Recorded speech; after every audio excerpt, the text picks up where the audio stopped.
Section 1. You will hear a conversation between two people discussing arrangements for a party. First, you have some time to look at questions 1 to 10.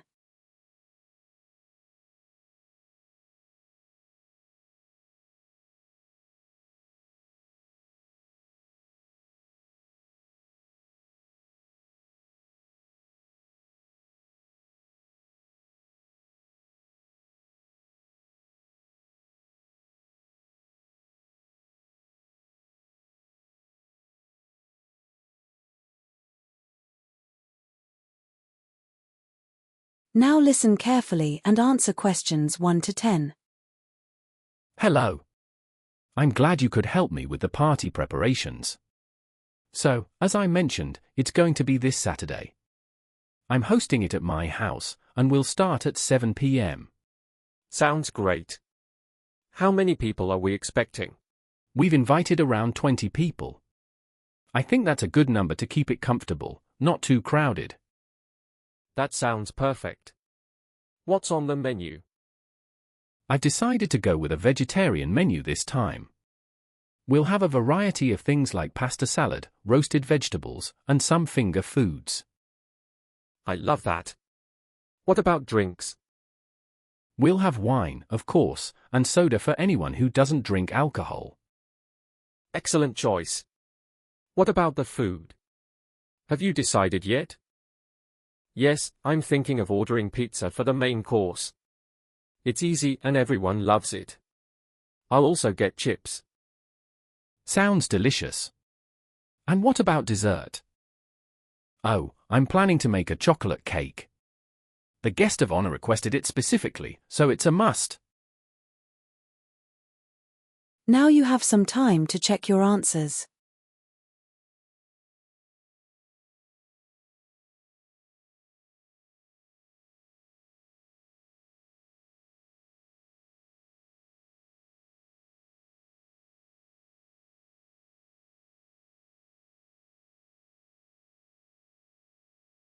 Section 2.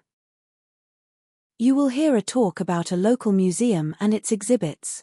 First, you have some time to look at questions 11 to 15.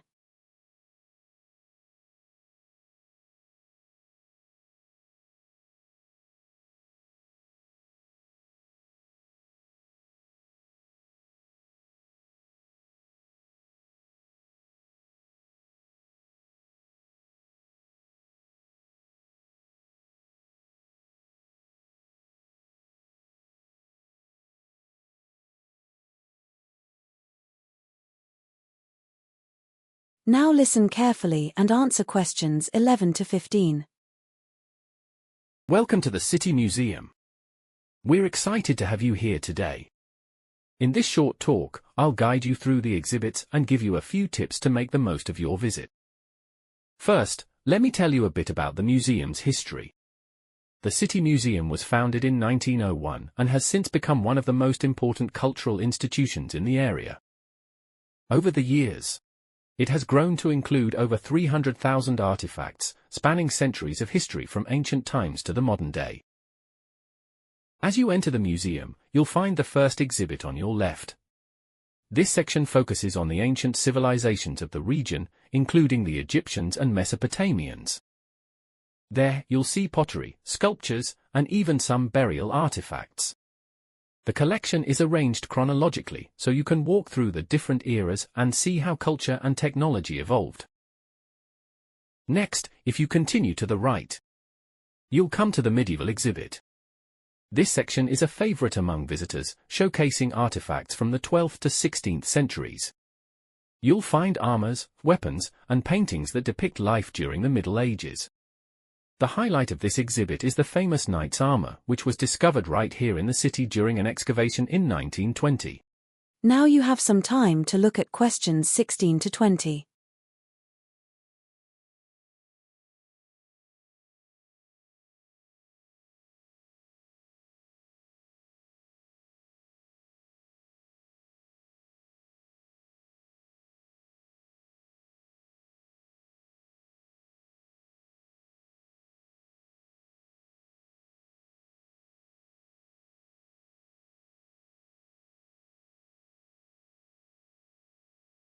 Now listen carefully and answer questions 16 to 20.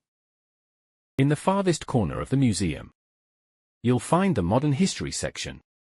This includes exhibits on the Industrial Revolution, 2 World Wars, and the development of technology in the 20th century. There's a special area dedicated to the history of our city and its role in the wars. Before I finish, let me mention a few practical details. The museum is open every day from 9 a.m. to 5 p.m. Admission is free for children under 12, and there's a small fee for adults. If you're interested in a guided tour, they are available every hour, but we recommend booking in advance, as they fill up quickly. And finally, don't forget to visit the gift shop on your way out. It's located near the exit, and it has a range of souvenirs, including postcards, books, and replicas of some of the museum's most famous artifacts. We hope you enjoy your visit. Now you have some time to check your answers.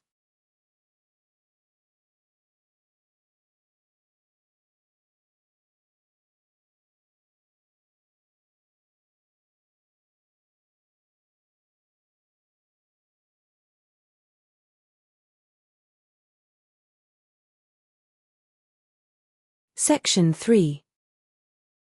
You will hear 2 students discussing their university courses and some aspects of their academic life. First, you have some time to look at questions 21 to 25.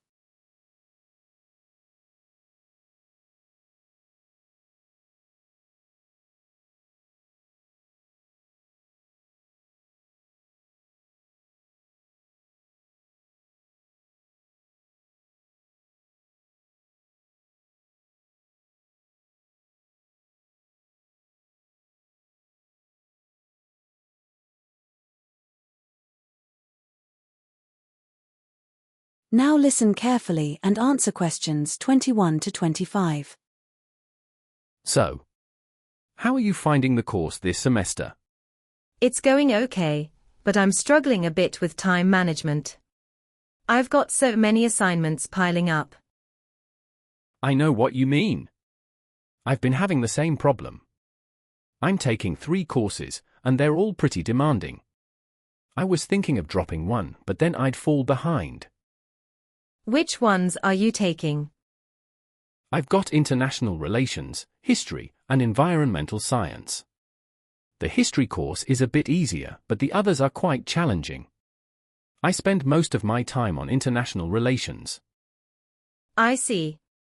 I'm taking literature, psychology, and sociology. Psychology is my toughest subject, and it's been hard to keep up with the readings. Yeah, those readings can really pile up, especially when there are so many assignments to complete. I've been trying to break them down into smaller chunks, but it still feels overwhelming. That sounds like a good idea. I should try that. Also, have you noticed how much group work we have to do? It's great for learning, but sometimes I wish we had more individual assignments. I know exactly what you mean. It's hard to find a time when everyone can meet. Plus, some people don't pull their weight. I prefer working alone, to be honest. Now you have some time to look at questions 26 to 30.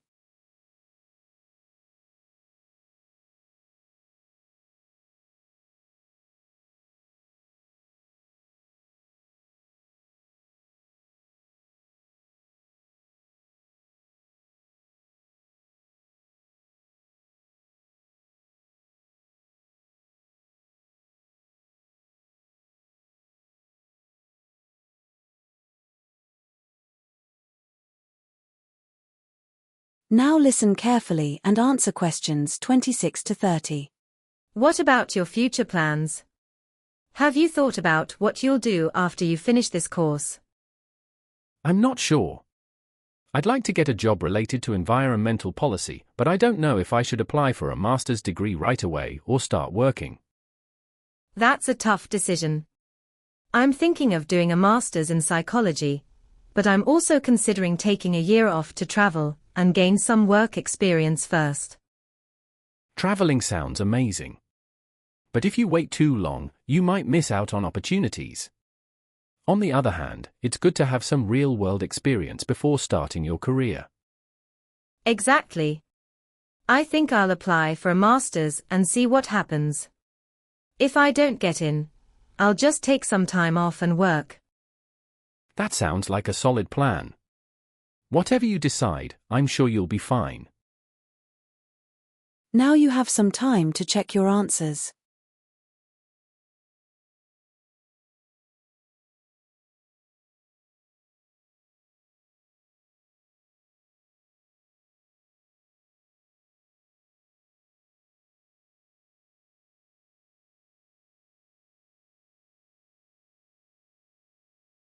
Section 4.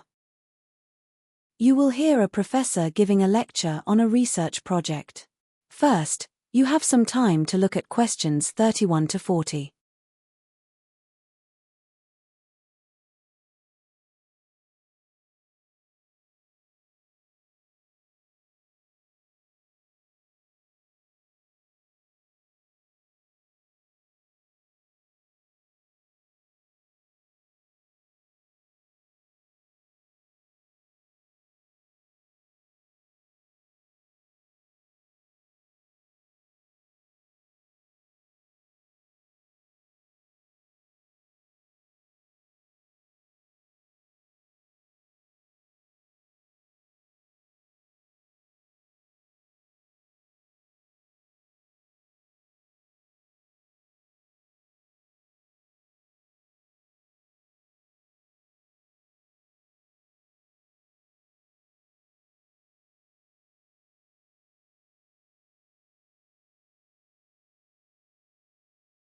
Now listen carefully and answer questions 31 to 40.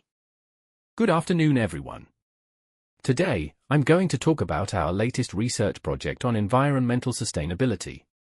Our team has been working on this project for nearly 2 years, and we've made significant progress in understanding how certain industrial processes affect the environment.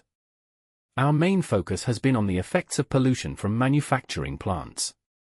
These plants release large amounts of carbon dioxide and other greenhouse gases into the atmosphere, which contribute to global warming. We've collected data from several industries, and our findings are both alarming and insightful. One key discovery is that while some companies are improving their environmental impact by using cleaner technologies, others are still relying on outdated practices that cause significant harm. We found that plants that use renewable energy sources have much lower emissions compared to those that still depend on fossil fuels. Additionally, we've been examining the role of waste management in reducing environmental damage. Proper disposal and recycling of industrial waste are critical, yet many companies fail to implement effective waste management systems. This contributes to pollution of local water sources and soil contamination. Our research also emphasizes the importance of government regulations. In countries with strict environmental laws, industries are more likely to adopt sustainable practices. However, in regions where environmental regulations are lax, companies often prioritize profit over the environment, leading to greater environmental degradation. In the coming months, we plan to expand our research to include the effects of agricultural activities on the environment. We will also explore the potential of new technologies, such as artificial intelligence and automation, to improve sustainability in both manufacturing and agriculture. Now you have some time to check your answers.